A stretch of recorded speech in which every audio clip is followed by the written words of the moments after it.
Je travaillais au Subway à côté d'un magasin d'alcool, le long d'une route très fréquentée. Je détestais ce travail, mais je n'y travaillais que pour gagner un peu d'argent supplémentaire.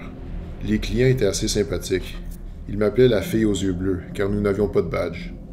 L'année passée, à la veille du jour de l'an, je travaillais jusqu'à la fermeture. Mon patron n'arrêtait pas de me dire que nous n'étions pas très rentables et qu'une seule personne devait travailler le soir. Au lieu de travailler avec quelqu'un jusqu'à 20h30 ou 21h, je devais travailler seul, de 18h jusqu'à la fermeture, ce qui inquiétait ma mère. Elle n'aimait pas l'idée que je sois seul dans le magasin pendant si longtemps. Je n'aimais pas ça non plus, mais que pouvais-je faire? C'était mort dans le magasin puisque c'était la veille du jour de l'an. J'ai commencé à nettoyer les choses en arrière plus tôt, car je savais que ça prendrait plus de temps à faire toute seule. Je me suis dit que s'il y avait un client, j'allais le savoir avec l'alarme de la porte qu'elle allait déclencher. J'étais à l'arrière vers 21h quand j'ai entendu l'alarme de la porte sonner. J'allais fermer dans une demi-heure. Je suis allé à l'avant pour saluer mon client indésirable, mais bizarrement, il n'y avait personne. J'ai regardé dans le stationnement, il n'y avait pas de voiture. J'ai vérifié autour du magasin une dernière fois avant de retourner à l'arrière. Quelques minutes plus tard, l'alarme de la porte s'est déclenchée à nouveau. Je me suis précipité vers l'avant, mais encore, personne à la porte. Par contre, j'ai trouvé un homme assis à la table du fond du magasin.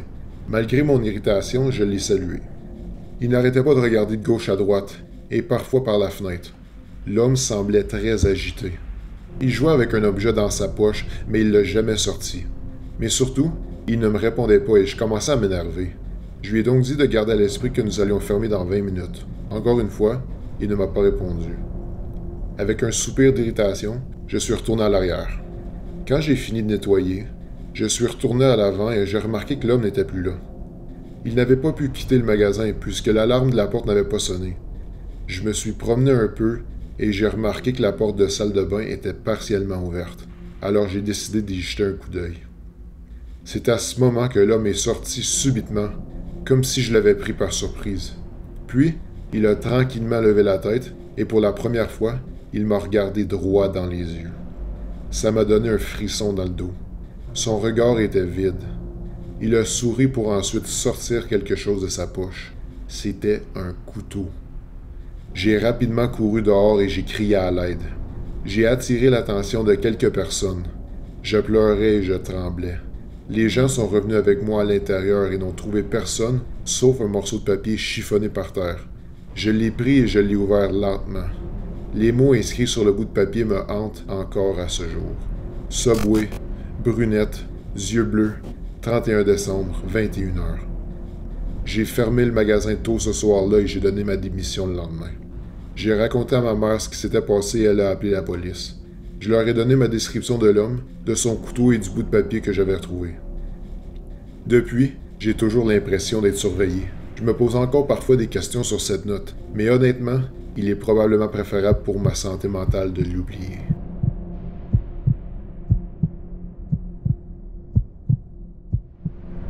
C'était la veille du jour de l'an de 2016 et je le passais comme que je l'ai toujours fait. Seul, en petite boule avec ma doudou, avec un bon livre et une bonne tasse de café chaude. Il n'était que 21h45 et les voisins allumaient déjà des feux d'artifice. Je m'y attendais, mais ça m'a quand même fait sursauter au point de renverser mon café. Le nouvel an était une journée comme les autres pour moi. Et bien que j'aie pris l'habitude d'y veiller jusqu'à minuit, je n'ai pas ressenti le besoin de la passer avec mes amis ou ma famille. J'aimais la solitude et je me sentais souvent mal à l'aise en présence d'autres personnes. J'ai pris un chiffon dans un tiroir de la cuisine et j'ai essuyé le café renversé. À ce moment, le téléphone a sonné. Je pensais que c'était juste un membre de la famille qui m'appelait pour me souhaiter une bonne année. J'ai répondu au téléphone et j'ai entendu des rires dans le fond, mais personne n'a répondu. « Allô? » J'ai redemandé. Quelqu'un a alors répondu. « Est-ce que Thomas est là? » C'était une voix de femme. J'ai encore entendu le rire en arrière-plan. J'ai répondu. « Je suis désolé, il n'y a pas de Thomas ici. Vous vous êtes sûrement trompé de numéro. » La personne a alors raccroché. J'ai pensé que c'était impoli, mais je l'ai ignoré et je suis retourné dans le salon. 1 heure environ s'est écoulée avant que le téléphone sonne à nouveau.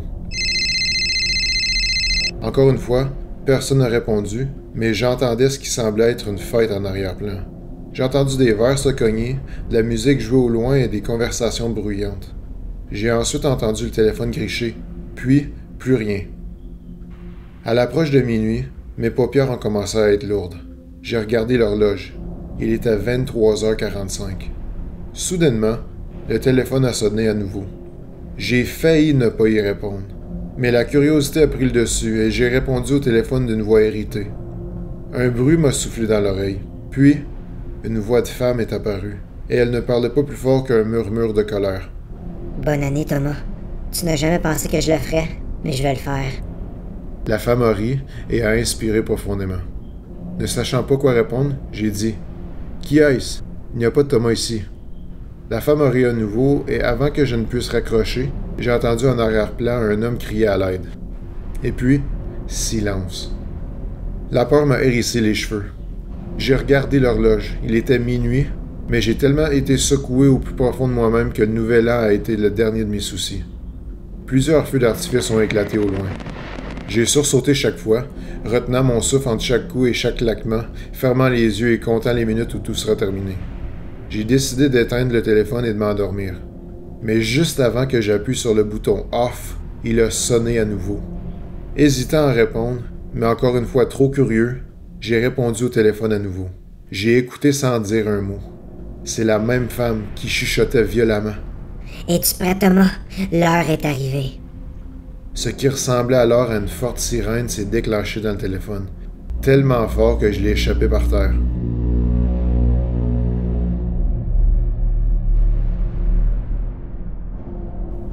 Bien que j'ai eu très peur de bouger, j'ai vérifié mes fenêtres et verrouillé les portes. J'ai ensuite appelé la police et j'ai signalé les appels que j'avais reçus. Je n'ai pas eu de nouvelles de l'affaire, mais c'est la dernière fois que je passerai le réveillon du jour de l'an toute seule.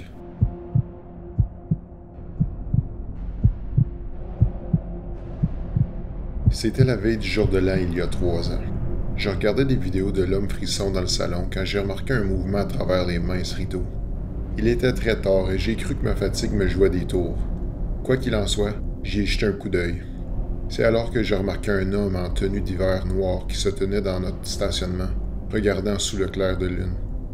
Je ne pouvais pas vraiment dire ce qu'il regardait, mais c'était très bizarre, surtout à cette heure-là. Je l'ai regardé pendant quelques minutes jusqu'à ce que l'homme s'éloigne enfin. J'en ai pas fait de cas et j'ai pensé que l'homme était probablement perdu. Le lendemain matin, j'en ai parlé à ma mère. Elle était fâchée que je sois resté debout si tard, et elle m'a demandé si j'avais regardé des films d'horreur. Inutile de dire que j'ai eu la réponse que tout était dans mon imagination. La journée a continué et ma mère préparait le souper du réveillon du Nouvel An. Vers 18h, elle a remarqué qu'il lui manquait quelques ingrédients et m'a dit qu'elle irait rapidement à l'épicerie. Mon père magasinait à ce moment-là, donc je serais seul à la maison pendant un moment, mais j'étais habitué. Je regardais la télévision dans le salon quand j'ai remarqué du mouvement par la fenêtre. Je me suis dit que ma mère ou mon père étaient de retour. Mais après quelques minutes, personne n'est entré à l'intérieur. J'ai trouvé ça bizarre, alors j'ai regardé par la fenêtre pour voir ce qui se passait. Ce que j'ai vu ensuite me fait mourir de peur. C'était le même homme, debout dans le stationnement au même endroit, qui ne bougeait pas. Je l'espionnais en secret pour voir combien de temps il resterait là. Quelques instants plus tard, il s'est soudainement éloigné. J'ai poussé un soupir de soulagement. Mais en s'éloignant de l'allée, l'homme s'est arrêté sur ses pas et a rapidement tourné la tête pour me fixer droit dans les yeux, comme s'il savait que je l'espionnais depuis le début. L'homme a ensuite commencé à revenir lentement vers la maison avec son regard fixe. Je me suis étouffé de peur. J'ai couru vers le téléphone et j'ai composé le 911. Je leur ai expliqué la situation et ils m'ont dit de me cacher le plus vite possible jusqu'à ce que la police arrive. C'est alors que j'ai couru à l'étage dans la chambre de mes parents. J'ai barré la porte et je me suis caché en boule derrière le bac à linge dans le garde-robe. Alors que je montais en courant, j'ai entendu la poignée de porte d'entrée s'agiter, comme si l'homme essayait agressivement d'entrer et continuait à frapper sur la porte. Heureusement que ma mère avait verrouillé la porte avant de partir, me suis-je dit. Les bruits se sont soudainement arrêtés pendant environ 1 minute, ce qui m'a fait croire que l'homme était finalement parti. Mais je me suis réjoui trop tôt. Un bruit retentissant d'un bris de fenêtre a traversé la maison. Un violent bruit de piétinage se faisait entendre au rez-de-chaussée, comme si l'homme me cherchait à travers les pièces. Je l'ai ensuite entendu monter les escaliers. À ce moment-là, je tremblais comme une feuille. Mais tout à coup, les pas se sont arrêtés. J'ai écouté attentivement, mais je n'ai rien entendu. C'est alors que j'ai capté le son des sirènes de police au loin.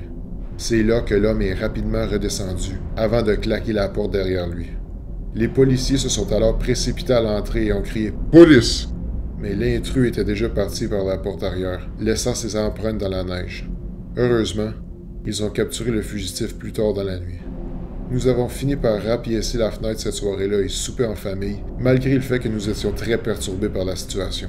Il m'a fallu un certain temps pour m'en remettre, et je fais encore des cauchemars de temps en temps. Par contre, depuis ce temps-là, mes parents ne m'ont jamais laissé toute seule à la maison. Avez-vous une histoire vraie, personnelle et effrayante à partager? Envoyez votre histoire d'horreur de 500 à 600 mots à hommefrisson@gmail.com. Assurez-vous que vos phrases sont bien structurées et que vous ayez une bonne grammaire. Faites-nous également savoir comment vous souhaitez que votre nom soit crédité sur la vidéo. Terrorisez le bouton j'aime et abonnez-vous à la chaîne si vous l'osez. À bientôt.